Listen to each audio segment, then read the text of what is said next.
Уште едно бездомно куче го напушта градов, но и земјава.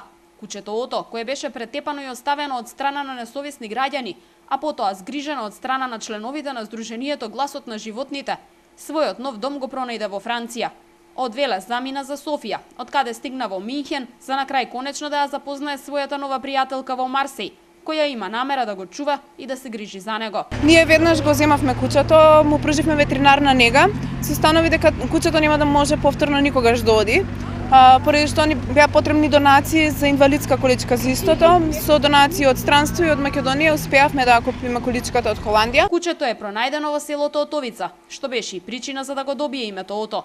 Прегладнето, претепано, речиси без надеж да преживее, но упорноста и желбата да се помогне на активистите на Гласот на животните беше повеќе од исплатлива. Најнапред доби своја инвалидска количка, а сега и нов пријател и дом во Марсеј, Франција.